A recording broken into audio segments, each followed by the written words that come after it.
In the fall of 1987, local news channel WSB TV2 of Atlanta, Georgia was attempting to fill a scheduling gap in their Sunday morning lineup. After a few solicitations by local business owners, they decided to allow the young Reverend Marley Sachs to take the available hour block to do a religiously themed show. It premiered October 18th with little promotion. The show was standard religious fare and consisted of the Reverend sitting in a simple chair reading passages from the Bible to the camera and discussing their interpretation and significance to our modern day-to-day life. The show received a reasonable number of viewers and continued to be shown into early December. It was then that the studio began to receive extremely strange complaints from viewers of Words of Light with Reverend Marley Sachs. The calls were from women, and women only, who vaguely referred to uncomfortable feelings they had at very specific intervals during the program. They described feelings of nausea, back pain, dizziness, and blurred vision. These callers, for no discernible reason, were convinced that it was the viewing of this program that was causing these symptoms. It was later determined after 3 weeks of complaints that these feelings were happening at roughly 12-minute intervals during the course of the program. The studio staff checked all recording equipment, both audio and video, and found nothing faulty.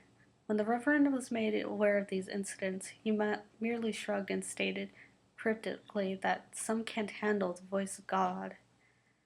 The head of the studio, at a loss to explain the cause of these complaints, decided to continue running the program. By February, viewership had dropped sharply and it was decided to pull the plug on the show. The studio head figured it would be more prudent to spend as much time as possible on the news story that had the other two local news networks abuzz, the miscarriage epidemic. Starting sometime in November, the number of healthy pregnant women miscarrying in Atlanta metropolitan area had reached over 300. The CDC could find no discernible cause for this terrifying occurrence.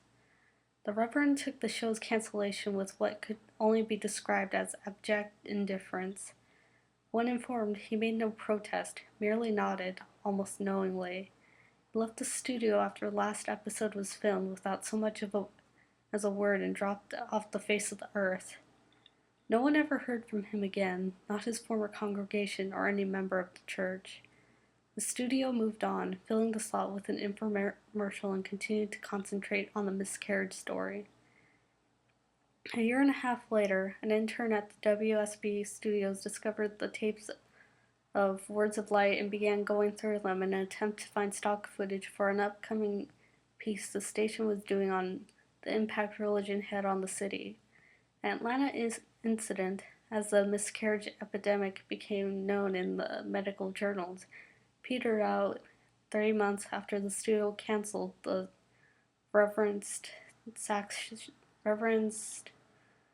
show and had only begun to fade from public consciousness.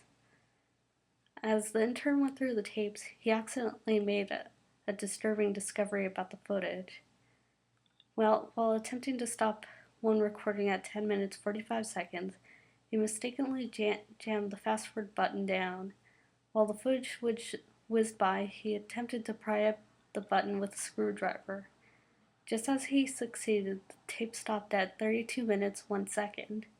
The intern actually fell out of his chair when he looked at what was frozen on the screen.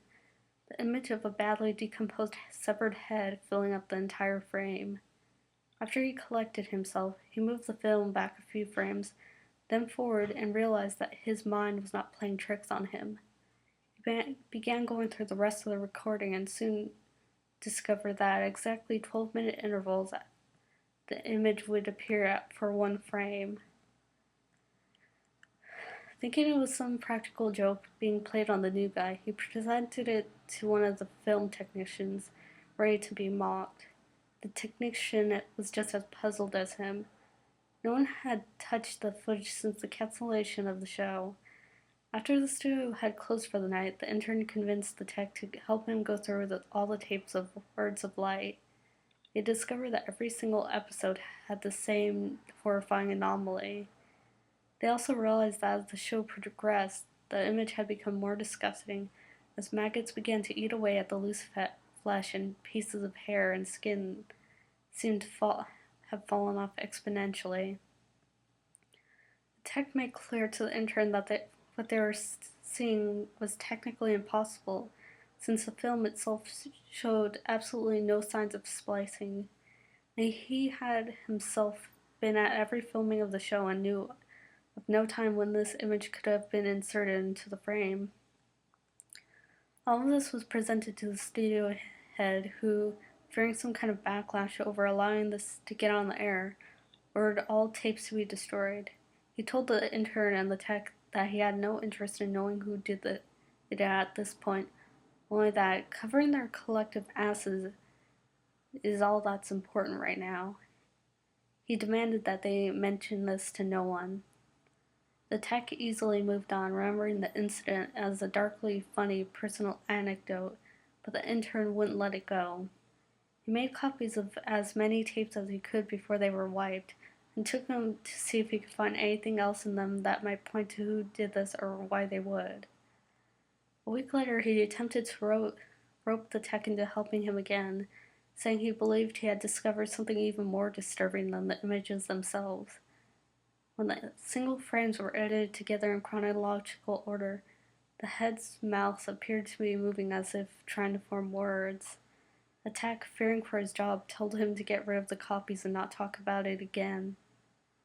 A week later, the police responded to a 911 call made by an elderly woman in one of the Atlanta suburbs at dusk.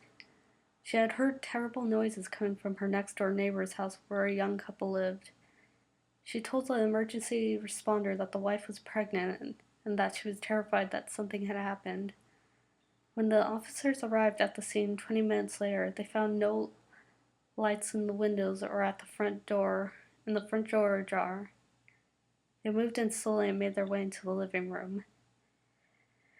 Inside, they found a young woman dead, with her abdomen slashed open. The wound was jagged and a trail of blood led from the body to the couch at the far end of the room. There sat her husband, the studio intern, naked, and the corpse of his unborn child at his feet, dying. In his hand he held the rusty piece of metal siding he had used to gut his pregnant wife. The television was on and playing a 18-second loop of silent footage of a decomposing head mouthing some unintelligible words. The story at the police precinct to this day goes that the intern kept saying under his breath over and over again as they led him away, "The light of God calls them."